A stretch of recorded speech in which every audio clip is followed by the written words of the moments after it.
இன்றைக்கி நம்ம பார்க்க போகிறது ஒரு பலகாரம். 100 கிராம் முழு உளுந்தம் பருப்பு இருந்துச்சுன்னா 1 கிலோ வரைக்கும் அருமையாக இதை செஞ்சிடலாம். பார்க்கலாமா?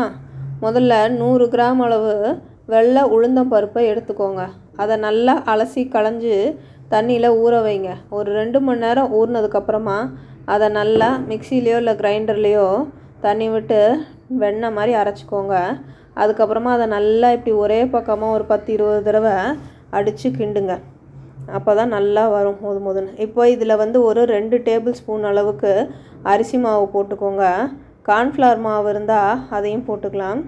இப்போ நான் இதில் இயற்கையான கலருக்காக மஞ்சள் தூள் மட்டும் கொஞ்சம் சேர்த்துருக்கேன்.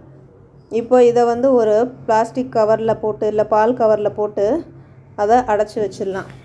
இப்போ இது ஒரு பக்கம் இருக்கட்டும். இப்போ இதுக்கு பாகு எப்படி செய்யுதுன்னு பார்க்கலாம். 400 கிராம் அளவுக்கு 2 டம்ளர் சர்க்கரை எடுத்துக்கோங்க. அதுக்கு 2 டம்ளர் தண்ணி, 400 ml தண்ணி ஊற்றி அதை நல்லா கரைச்சிக்கோங்க. நல்லா கரைஞ்சதுக்கப்புறமா அதை கம்பிப்பாகு வச்சு ஓரமாக எடுத்து வச்சுக்கோங்க. இது நல்லா சூடாக இருக்கட்டும். இதை ஒரு பக்கம் வச்சுக்கிட்டு நம்ம அடுத்தது ஜிலேபி செய்யலாம்.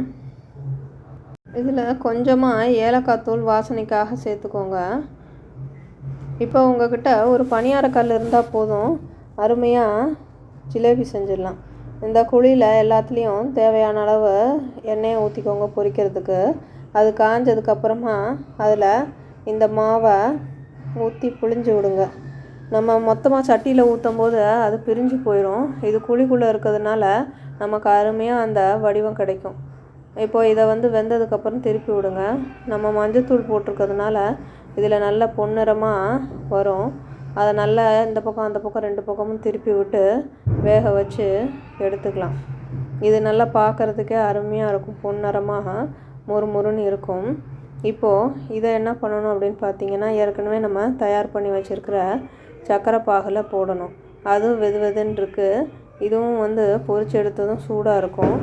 அதை அதுக்குள்ளே போட்டு கொஞ்சம் இப்படி அப்படி பரட்டி ஊறினதுக்கப்புறமா எடுத்தால் அருமையான ருசியான ஜிலேபி தயார். செய்து பாருங்கள்.